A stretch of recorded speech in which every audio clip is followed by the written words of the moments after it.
Bismillah wassalatu wassalamu ala Rasulillah wa ala alihi washabihi wa man walah wa la haula wa la quwata illa billah amma ba'd. Silakan dibaca, Andre.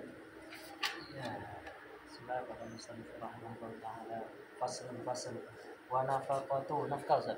Ya. Nafkah al-amudaini. Apa Ustaz? Al-amudain itu usul dan furu'. Bapak anak gitu loh. Al-amudaini antara bapak dan anak. Minal ahli, dari keluarga, wajibatun wajib lil walidaini, untuk dua orang tua. Wal mauludina, dan anak-anak. Iya. Fa'amal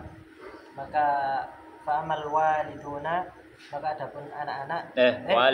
Walid orang tua. Maka adapun orang tua, fatajibu, maka wajib nafaqatuhum, nafkah mereka, bisyartaini, dengan dua syarat. Al-faqri, fakir, wazzaman. Al-faqru atau al-faqri? Fakri dulu. Oh iya, yes. Al-faqri, fakir, wazzamanati, dan apa? Dan tua. Zamanah maksudnya sudah tua. Al-faqri wazzamanati, yang fakir dan tua. Al-faqri wal jununi, atau fakir dan gila. Wama, dan adapun al-mauluduna. Nagono fakri, al-faqri. Al-faqru. Kayak al-faqru, nanti ini al-faqru. Wa amal mauluduna, dan adapun anak-anak, fatajibu, maka wajib nafaqatuhum, nafkah mereka, bisalasati syara'ita, dengan 3 syarat. Al-faqri was-sighari, miskin dan kecil, anak-anak. Awil faqri waz-zamanati, atau al-faqru diganti dhammah ya. Awil faqru waz-zamanati, atau fakir dan waz-zamanatu, atau fakir dan tua. Awil faqru wal jununu, atau fakir dan gila. Wa nafaqatur raqiqi, dan nafkah ar-raqiq ini budak. Dan nafkah budak, wal bahaim, dan hewan ternak. Wajibatun, wajib, wala yukallifuna, dan tidak membebani. Dan tidak dibebani. Yukallaf, bukan yukallif. Oh, yukallaf. Wala yukallafuna, dan mereka tidak dibebani. Ya. Minal amali, dari perbuatan, dari pekerjaan. Dari pekerjaan, mala yutikuna, atas apa yang mereka tidak mampu. Wa nafaqatuz zaujati, dan nafkah zaujati, istri. Al-mumakkinati, yang menetap. Iya.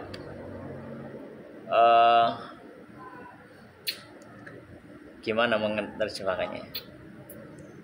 Kalau diartikan panjang ini.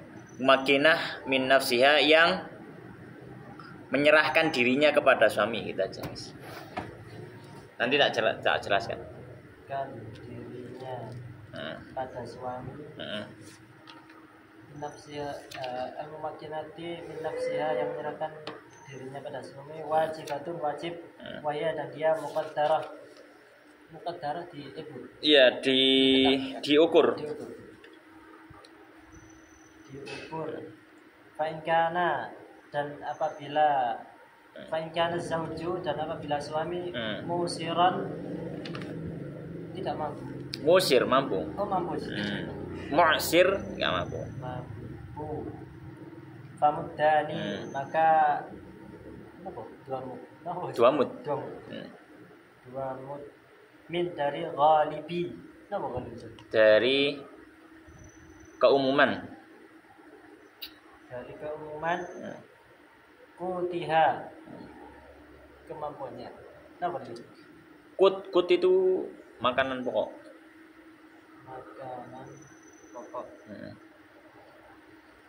min ghalibi qutiha, dari kemampuan makanan pokok. Wajibu dan wajib minal udmi itu udem, ikan apa, lauk. Dari lauk, wal kiswati dan pakaian. Ma jarat, apa yang jarat, yang sudah berjalan, bi dengannya al-adatu adat, wa in kana dan apabila muksiran tidak mampu, famuddun, maka satu mud min dari ghalibi kemampuan, min ghalibi kuti dari kemampuan makanan pokok, al-baladi tempatnya, kotanya. Wama dan apa yang tadimu, apa yang telah tadimu dan apa yang telah menjadikan lauk. Dan apa yang menjadikan lauk, bihi dengannya al-muksiruna. Al-muksiruna orang-orang yang mampu. Tidak mampu. Muksir orang-orang yang tidak mampu. Wayaksunahu dan mereka memakainya. Dan mereka kiswah. Memakainya. Kiswah itu. Wa in kana, dan apabila dia mutawassiton, tengah-tengah, pertengahan. Jadi iya, pertengahan. Dan apabila pertengahan, famuddun, maka dengan satu mud, walisfun dan setengah, satu mud setengah, wa minal udmi dan dari lauk, wal kiswati dan pakaian, al-wustu yang pertengahan, yang al-wasatu yang pertengahan. Wa in kana, dan apabila dia mimman dari orang yang yukhdam atau yakhdum? Apa? Yukhdam, kayaknya yukhdam, dilayani. Misluha, semisalnya fa'alaihi, maka atasnya ihdahuma, memberikan pelayanan. Ihdamuha, memberikan pelayan gitu. Pada wanita, pada istrinya. Memberikan pelayan pada istrinya. Wa in aksara, dan apabila wa in aksara, dan jika tidak mampu, bila fakaliha, dengan menafkahinya, falaha, maka baginya fashun nikah. Apa istilahnya? Perpisahan nikah, apa ya? Iya, pembatalan nikah gitu aja lah. Faslun nikah, maka pembatalan nikah. Wakadzalika, dan demikian itu in jika aksara, tidak mampu bisadaqi, dengan sodak gimana mahar sebelum nikah, mahar qabla dukhul, sebelum digauli. Baik.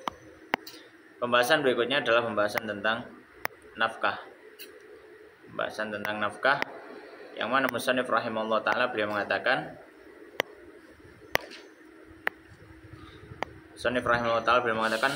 qala faslun, fasal yang baru, wa nafaqatul amudaini.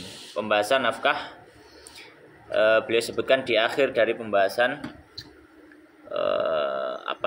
di akhir dari pembahasan fikih munakahat atau fikih usrah, karena di dalamnya memang ada pembahasan nafkah ya bagi keluarga, namun juga ada pembahasan nafkah bukan cuma keluarga, tapi juga untuk hewan ataupun untuk budak yang dimilikinya. Ala kulli hal, faqal musannif rahimahullah taala wa nafaqatul amudaini, dan nafkah dua amud. Maksudnya apa? Dua amud maknanya adalah orang tua dan juga anak. Amudain musanna, dua. Maksudnya adalah usul wal furu'. Jadi nafkah dari orang tua dan anak. maka hubungan kewajiban nafkah hanya berlaku bagi orang tua dan anak, atau mbah dan anak, atau buyut dan anak, atau bapak dan cucu, atau bapak dan canggah. Pokoknya masih usul. Jadi yang diatur dalam nafkah dan dia wajib hanya satu garis ini. Maka nafkah yang sudah hawasi, jadi sifatnya bukan lurus bapak, misalkan paman kita, apakah kita wajib menafkahi? Enggak. Secara hukum fikih tidak wajib. Bude tidak wajib. Keponakan tidak wajib. Nah, terus yang wajib, pokoknya yang wajib yang satu garis. Satu garis, makanya diibaratnya dengan apa? Amud. Amud itu apa? Tiang. Jadi satu garis. Jadi bapak, mbah, buyut, ya, anak, cucu, buyut, canggah ke bawah. Samping-samping enggak? Ya. Kalau samping-samping dianjurkan, ya sunnah ya kalau misalkan ada kelonggaran. Tapi apakah wajib? Secara fikih tidak wajib. Tapi di sini pembahasannya adalah nanti wajibatun, wajib. Nah, kalau berbicara masalah nafkah wajib yang ada dalam keluarga selain istri dan anak adalah hubungan antara ayah dan anak. Ya. Faqal musannif rahimahullah ta'ala wa nafaqatul amudain, dan nafkah dua amud minal ahli dari keluarga wajibatun, hukumnya wajib. Ya, hukumnya apa? Wajib. Maka di sini kita sampaikan tadi, yang hukumnya wajib hanya mencakup apa? Mencakup amud saja. Ya. Kalau hawa suku sudah menyamping, kakek, paman, adiknya mbah, ponakan, ya, atau ponakan dari cucu misalkan, maka ya tidak ada kewajiban. Wajib lil walidaini, untuk orang kedua orang tua, walil mauludin ya, sini mauludin, lil mauludin, dan juga untuk yang dilahirkan, al mauludin. Fa'amal waliduna. Nah, kemudian beliau membahas syarat-syaratnya.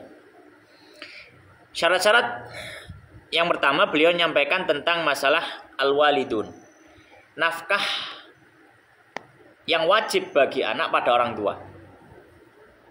Fa'amal waliduna, maka bagi orang tua, fatajibu, maka wajib nafaqatuhum, menafkahi mereka, bisyarta ini dengan dua syarat. Bisyarta ini dengan dua syarat. Yang pertama apa? Al-faqru wa zamanatu. Syarat yang pertama, orang tuanya al-faqru. Al-faqru kebanyakan nuskhah di dhammah ya. Tapi ada yang di kasroh. Di kasroh berarti dia mungkin batal dari syarta ini. Ya, tapi yang lebih sahih dia al-faqru wa zamanatu di dhammah ya.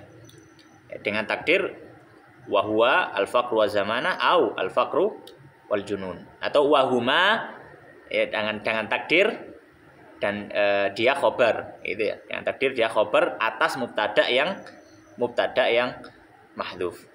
Baik, bisyarta ini dengan dua syarat. Syarat yang pertama al-faqru wa zamah, dia fakir dan juga tua. Dia fakir dan juga tua. Fakir maksudnya apa? Fakir ya memang dia fakir, tidak memiliki kekuatan untuk mencari kerja atau mendapatkan penghasilan, fakir. Dan ditambahi dengan zamanah, ditambahi dengan tua. Ditambahi dengan tua. Ya, karena biasanya kalau orang itu sudah tua, sudah tidak mampu lagi untuk mencari apa? Penghasilan.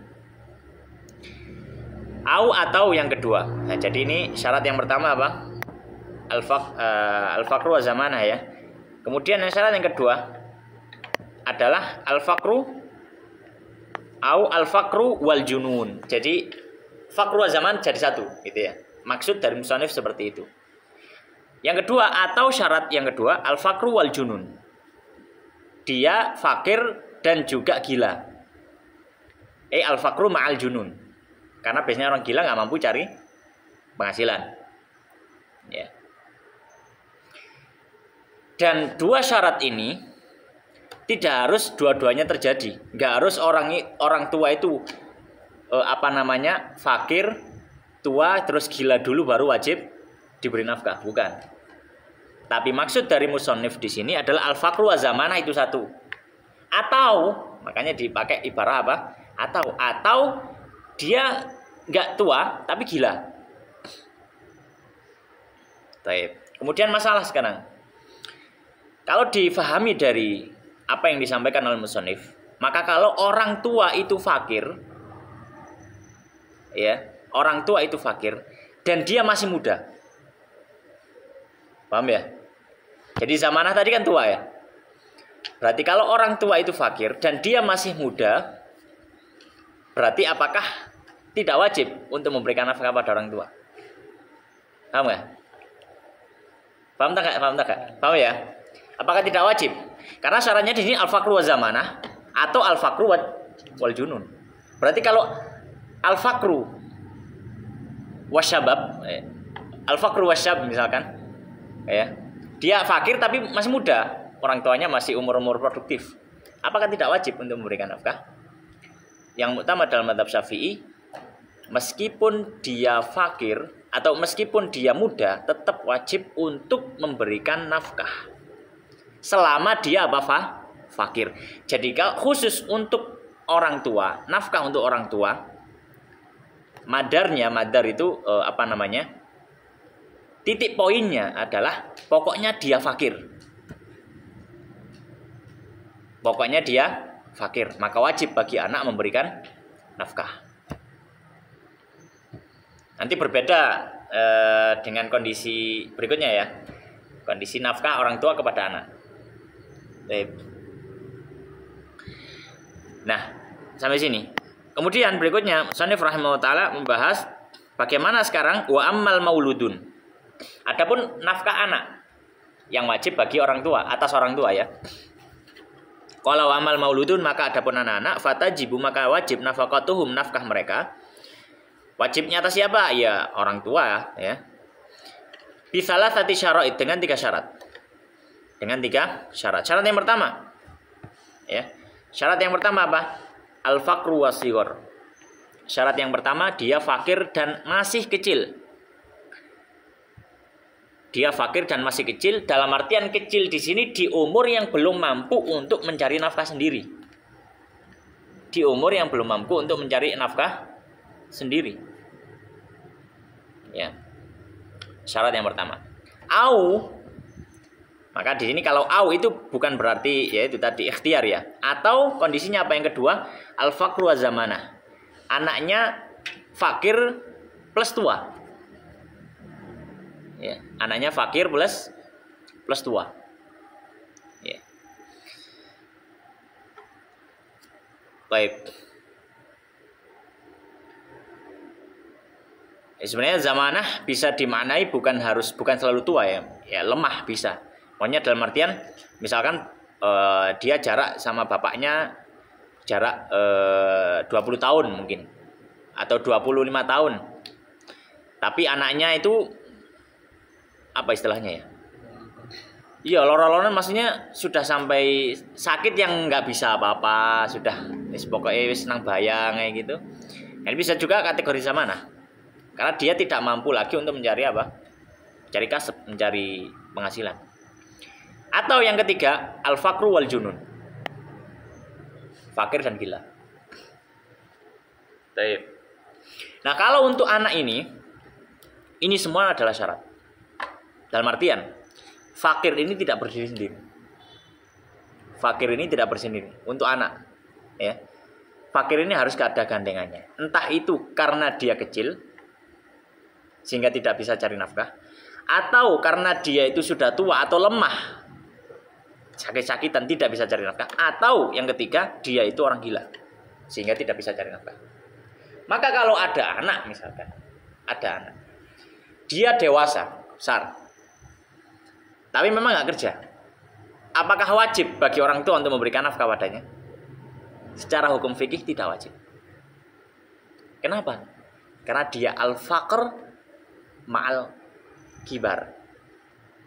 Dia bukan sighar, dia kibar, dia sudah besar. Maka nggak masuk syarat ini. Syaratnya al-faqr wa sighar. Maka kalau misalkan ada anak, ya, sebenarnya secara hukum fikih kita bisa masalah hukum fikih, tidak berbicara masalah adab, utawa unggah-ungguh, utawa pantes sih. Nek ngomong pantes sih, pantes sih dinafkahi lah sakno. Tapi kalau secara hukum fikih, maka sebenarnya orang tua tidak wajib menafkahi. Kalau anak-anak itu sudah dewasa dan mampu untuk mencari apa? Mencari nafkah sendiri. Ya. Tapi kalau secara adab dan termasuk yang disebutkan oleh para ulama dalam kitab fikih, termasuk anak yang masih tetap diberikan nafkah adalah anak yang dia fakir, dia dewasa, tapi dia tidak mampu untuk mencari nafkah sendiri karena sebab yang benar. Contoh, dia santri, kayak satria. Lah iya, ini disebutkan dalam kitab fikih. Dia fakir, dia besar, tapi fakir ini karena sebab benar. Dia bukan sebabnya ini, tapi sebab benar, sebab mencari ilmu. Imam Nawawi rahimahullah ta'ala dalam satu kisahnya, beliau wafat kan belum nikah. Ya kan? Beliau wafat dan belum nikah. Nah, disebutkan dalam salah satu kisah beliau ini kalau makan dikirimi orang tua. Jadi beliau ini sampai beliau besar dewasa itu masih dinafkahi orang tuanya. Ya. Pada kulihal itu syarat bagi apa? Anak-anak. Pembahasan berikutnya. Sampai sini ya. Ini pembahasan apa? Nafkah antara anak dan orang tua. Kita bicara masalah hukum, bukan bicara masalah sepantasnya. Ya. Kalau sepantasnya ya wis pantas lah. Baik, yang kedua, pembahasan yang kedua atau masalah yang kedua dalam pembahasan nafkah adalah nafkah budak dan juga hewan. Qala musannif rahimahullah taala wa nafaqatur raqiq. Dan nafkah dari raqiq artinya budak. Dan nafkah dari budak. Wal bahaim dan juga hewan ternak. Bukan cuma hewan ternak sebenarnya, yaitu bahaim ini mencakup semua hewan yang berada di bawah kepemilikannya dan dia punya roh. Ya. Dan dia termasuk hewan yang muhtaramah. Muhtaramah itu apa? Muhtaramah itu tidak boleh dibiarkan atau tidak boleh dibiarkan mati begitu saja. Muhtaramah, tidak boleh dibiarkan mati begitu. Nyawanya berharga. Maka kalau hewan itu sebenarnya ghair muhtaramah, maka tidak wajib sebenarnya memberikan nafkah kepadanya. Seperti apa? Seperti anjing yang terkena penyakit gila. Ghair muhtaramah. Ya, ghair muhtaramah. Atau dia adalah budak tapi murtad. Ghair muhtaramah. Ya, baik. Wa nafaqatur raqiqi wal bahim. Oh ya, sebelum masuk ke pembahasan sebelumnya, untuk nafkah antara orang tua dan anak ini ada satu masalah, yaitu nafkah ini tetap wajib meskipun agamanya berbeda. Itu masalah nafkah, agama tidak dilihat. Beda dengan halnya dengan warisan. Kalau warisan, tapi kalau nafkah, meskipun agamanya beda tetap wajib kasih nafkah.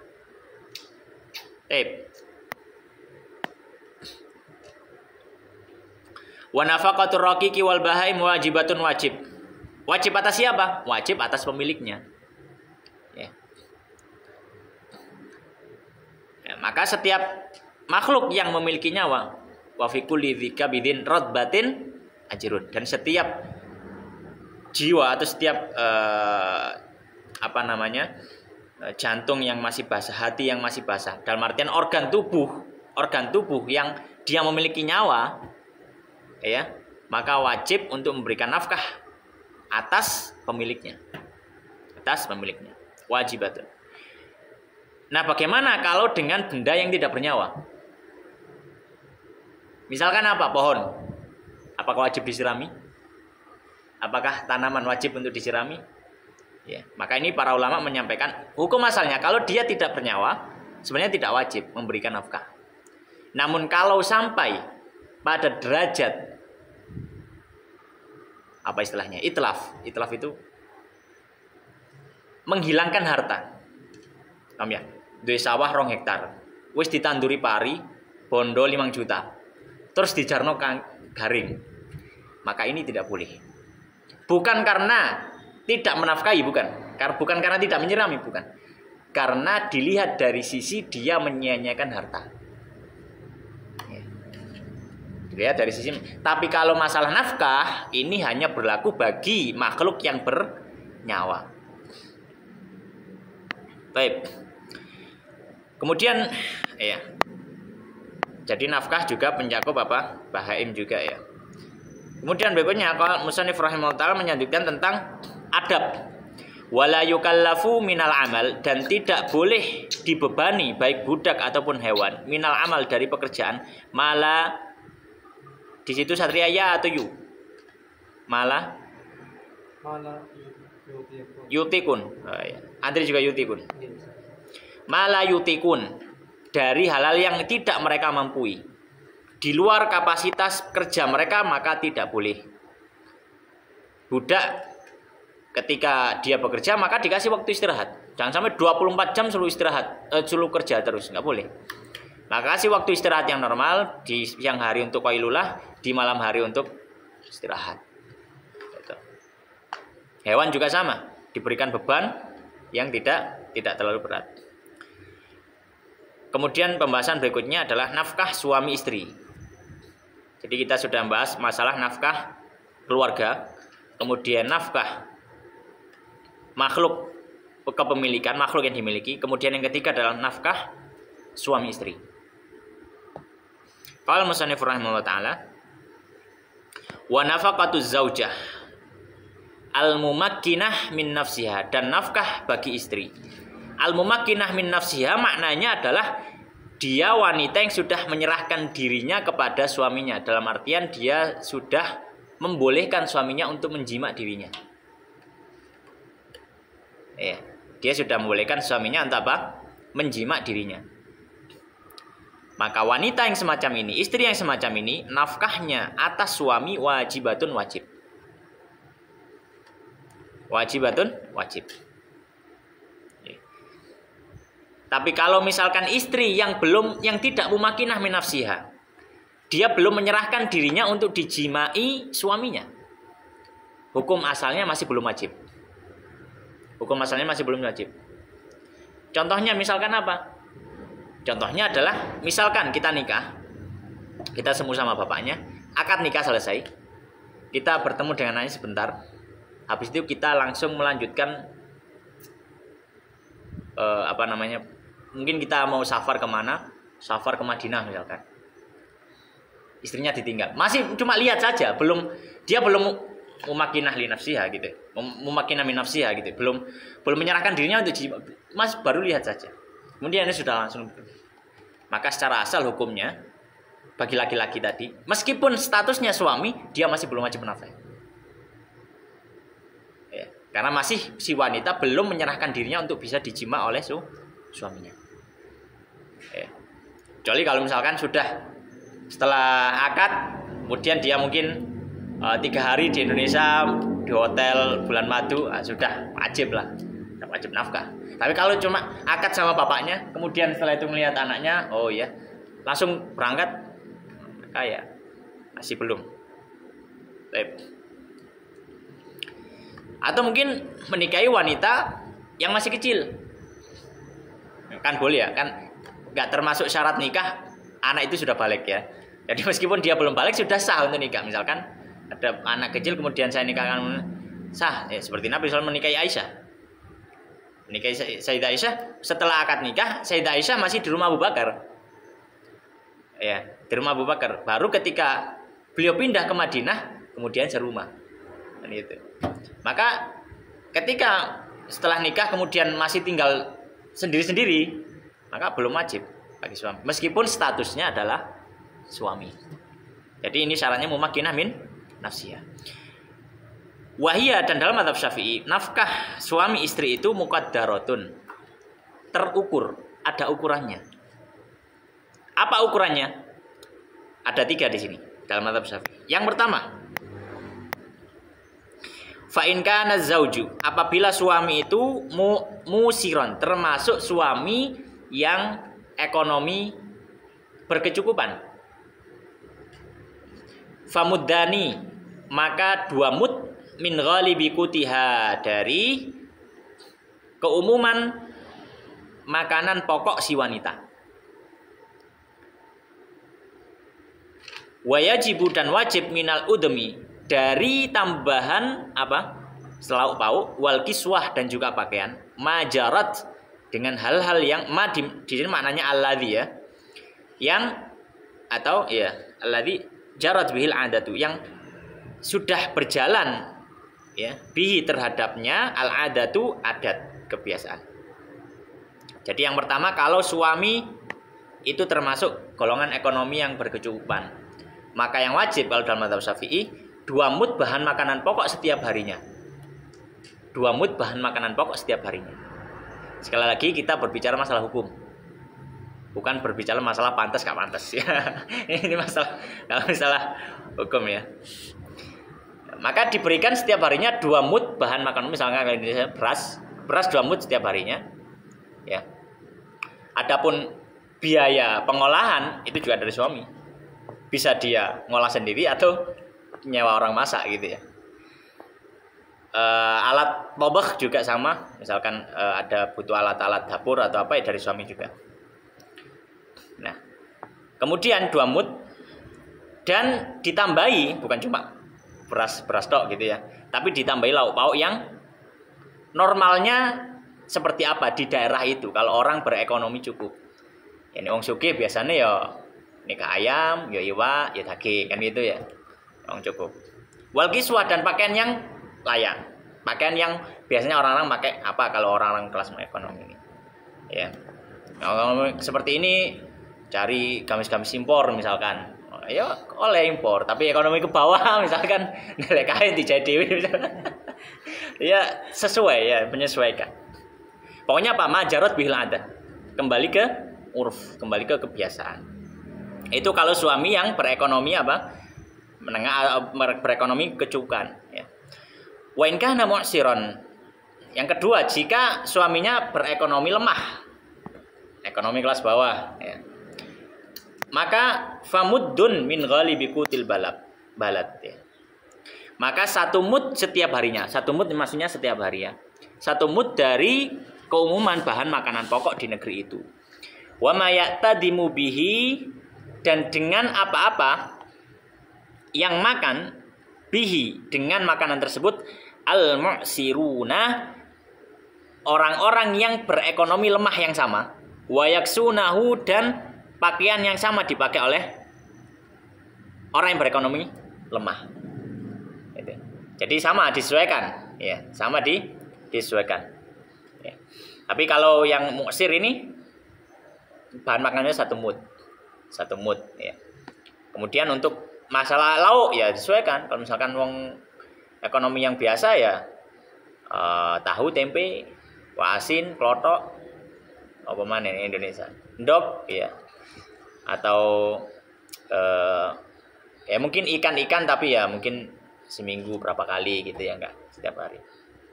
Baik, itu yang kedua. Yang ketiga, wa in kana mutawassiton, kalau orangnya itu ekonomi menengah, cukup ya, bukan cukup ya, ekonomi menengah, gak kaya juga gak miskin.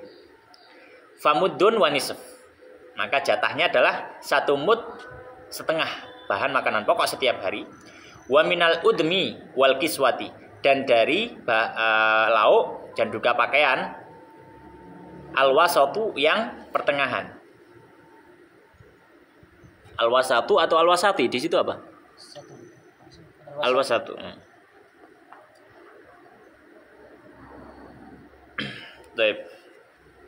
Jadi yang pertengahan. Jadi kembali bahwasanya ini tergantung apa? Kondisi ekonomi dari si suami.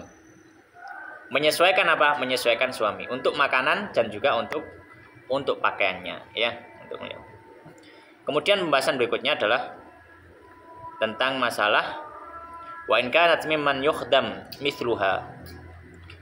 Oke, pembahasan berikutnya tentang masalah bukan nafkah ini ya, apa istilahnya ya? Ya masuk nafkah juga lah. Masuk nafkah bagi suami, bagi istri. Wa in kana, dan apabila si istri mimman yukhdamu, termasuk orang yang biasa dilayani, mithluha, seperti wanita itu. Misalkan dia ketika sebelum nikah, keluarganya, keluarga besarnya, keluarga dia sendiri itu mesti punya pembantu. Maka ketika nikah, maka ini salah satu hikmahnya, kalau nikah cari yang sekufu. Yang sekufu bukan biasa, yang sekufu. Yang sekufu. Yang setara. Yang setara. Maka apa? Fa'alaihi ikhdamuha, maka bagi suami memberikan apa? Harus memberikan pelayan yang sama seperti sebelum dia nikah. Ya, sebelum dia nikah. Maka kalau misalkan si suami nggak mampu dan istrinya minta dan sampai derajat gugat ke pengadilan, saya mau cerai, kenapa? Saya nggak dikasih pembantu. Apakah sah permintaannya? Permintaannya sah dan wanita tidak berdosa. Kalau memang si wanita memang dari keluarga yang biasa dilayani oleh pembantu. Tapi kalau dia misalkan dari keluarga biasa, rapi terus jalan pembantu, maka nggak boleh. Kalau misalkan dia gugat, alasannya apa? Suaminya nggak bisa ngasih pembantu, padahal dia sebelumnya nggak ada pembantu, maka ini tidak boleh. Tidak boleh. Ya. Maka di sini disebutkan. Nah, efek dari i'sar, efek dari ketidakmampuan suami memberikan nafkah adalah si wanita boleh minta untuk dipisah dari suaminya. Tapi ini kembali kepada hukum. Kita berbicara hukum, bukan masalah adab atau sak pantasnya. Gitu ya. Maka kalau musannif rahimahullah pembahasan berikutnya, wa in a'sara, dan apabila tidak mampu. Siapa yang tidak mampu a'sara? Az-zauj. Apa yang tidak dimampui binafaqatiha, dengan memberikan nafkah pada istrinya. Falaha, maka boleh. Pakai lam. Lam itu lil jawaz, kebolehan ya, untuknya boleh, bukan kewajiban, tapi boleh saja. Dalam artian ya boleh juga, enggak menggugat itu lah. Falaha, maka boleh bagi si wanita, si istri, fashun nikahi, minta pisah paksa. Fashun nikah itu pisah paksa, cerai paksa. Kan ada cerai, ada talak, ada khulu, ada fasakh. Iya, kita sudah pernah bahas itu. Kalau talak jelas, khulu itu permintaan cerai dengan suami membayar uang. Kalau fasakh itu cerai paksa yang dicerai oleh hakim. Dan si istri nggak bayar apa-apa gitu. Ya, si suami nggak bayar apa-apa. Si istri nggak bayar apa-apa ya. Maka boleh bagi si wanita untuk apa? Minta cerai paksa. Ya, kalau tidak mampu dari nafkah yang mana? Ya, nafkah yang tadi yang sudah disebutkan tadi. Ya, nafkah yang sudah disebutkan tadi. Ya, termasuk masalah ikhdam tadi. Masalah ikhdam. Wa kadzalika, demikian juga in a'sara, jika tidak mampu si suami bis sodaqi, memberikan mahar qabla dukhul, sebelum dukhul maknanya jima, sebelum jima. Sebelum jima si istri mengatakan, kalau sampean enggak bayar maharnya sekarang, saya enggak mau untuk dijima. Maka si suami enggak mau bayar mahar, suami enggak bisa untuk bayar mahar, maka boleh bagi si wanita untuk minta cerai paksa. Dengan syarat apa? Sebelum jima. Sebelum jima. Kalau sudah jima, maka tidak boleh si wanita mengajukan fasakh nikah. Tidak boleh bagi si wanita mengajukan apa? Fasakh nikah. Lalu terus bagaimana maharnya? Maka maharnya tetap menjadi hutang si suami. Menjadi hutang si suami. Nah, berapa yang harus dibayar sesuai kesepakatan? Berapa ya? Disepakati. Baik, demikian. Kita baca tangga ini 5:30 ya. Kurang 5 menit. Kurang atas bisa. Wis gak apa-apa, kita baca sedikit. Tapi tak baca ya, tak baca sendiri saja ya. Apa ya? Qal musannif rahimahullah taala faslun, pasal yang baru kita membahas berikutnya adalah hadonah. Hadonah itu apa? Hadonah itu adalah hak asuh anak. Kalau ada suami istri cerai, punya anak, siapa yang berhak mengasuh anaknya? Qala wa idza faraqa ar-rajulu, apabila pisah seorang laki-laki zaujatahu terhadap istrinya, walahu, dan si suami tadi, minha, dari si istri yang sudah dicerai, waladun, punya anak, fahiyya, maka si istri hukum asalnya ahaku, lebih berhak bihadonatihi, untuk mengasuhnya, ila sab'i sinin dengan catatan sampai umur 7 tahun. Maka hukum asal, si anak itu kalau masih kecil, belum mumayyiz, hak asuh jatuh ke ibu. Baru anak itu diberi pilihan mau pilih siapa ketika dia sudah umur mumayyiz atau dia sudah mumayyiz. Dia sudah bisa milih, maka suruh milih. Maka di sini ila sab'i sinin, sebenarnya sab'i sinin ini enggak harus sab'i sinin. Kenapa disebut sab'i sinin? Karena biasanya anak itu sudah mumayyiz umur 7. Tapi kalau dia sudah mumayyiz umur 6 ya boleh. Yang penting apa mumayyiz. Nah, setelah mumayyiz, setelah dirawat oleh ibunya, tsumma yukhayyar, kemudian diberi pilihan. Bagi si anak, anaknya yang diberi pilihan karena sudah bisa milih kan gitu. Antara siapa? Baina abawaihi, di antara dua orang tuanya. Pilih ibumu atau bapakmu, melok sapa boleh. Melok ibumu atau bapak. Ya. Fa ayyuhu makhtara, maka siapapun dari keduanya yang dipilih oleh si anak ikhtara, dipilih oleh anak, sulima ilaihi, maka si anak dicerahkan kepada yang dipilih tadi. Serahkan pada yang dipilih tadi. Kemudian beliau menyebutkan syarat hak asuh. Jadi orang itu punya hak asuh dengan beberapa syarat. Wa syaraitul hadhanah. Ya, beliau mengatakan dan syarat-syarat pengasuhan itu ada berapa? Ada 7. Yang pertama al-aqlu.